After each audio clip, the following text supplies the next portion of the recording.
FIFA বিশ্বকাপ, যেখানে দেখা হয় স্বপ্ন জেগে ওঠে জাতি, একটি গোলের জন্য হৃদয় ধড়ফড় করে সমগ্র জাতির। এই আসরে নতুন নায়কের জন্ম হয়, পুরনো তারকারা হয়ে ওঠেন কিংবদন্তি। কেউ বা ইতিহাস গড়েন, আবার কেউ লড়াই করে ইতিহাসের নাম লেখান জয় না পেলেও। অনেকেই আছেন যারা বিশ্বকাপের মাঠে এসেছেন, বারবার ঘাম ঝরিয়েছেন, কিন্তু জয়ের স্বাদ একবারের জন্যও পাননি। সবচেয়ে আলোচিত নামগুলোর মধ্যে প্রথমে আসবে কানাডা। উত্তর আমেরিকার দেশটি বিশ্বকাপ খেলেছে 1986 এবং 2022 সালে।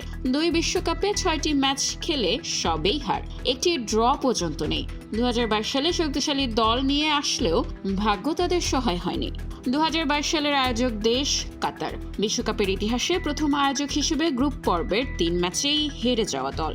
ঘরের মাঠে নিজ দর্শকদের সামনে জয়হীন থাকা তাদের জন্য ছিল অবিশ্বাস্য হতাশার। 2018 সালে প্রথমবার বিশ্বকাপে অংশ নেয় পানামা। অভিষেকে 3টি ম্যাচ, সবই পরাজয়। কোনো পয়েন্ট নেই। কনক্যাকাফ অঞ্চল থেকে এসে বিশ্বের সেরা দলগুলোর মুখোমুখি হওয়াটা ছিল তাদের বড় অর্জন। 1986 সালে খেলেছে ইরাক, 3 ম্যাচ, সবেই হার। যুদ্ধবিধ্বস্ত দেশ থেকে উঠে আসা দলটির জন্য বিশ্বকাপে অংশগ্রহণই ছিল ঐতিহাসিক মুহূর্ত। আফ্রিকার ফুটবলের অন্যতম শক্তি মিশর 3বার বিশ্বকাপে খেলে 5টি হারের পাশাপাশি 2টি ড্র করতে পেরেছে। 2018 সালে মোহাম্মেদ সালাহর নেতৃত্বে তারা এসেছিল বিশ্বমঞ্চে, কিন্তু জয় অধরা রয়ে গেছে।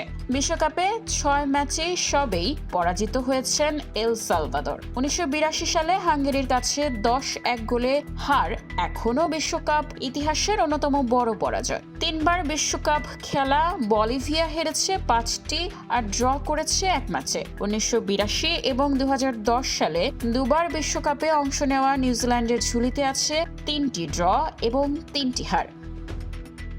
স্পোর্টস ডেস্ক, খোলা কাগজ, ঢাকা।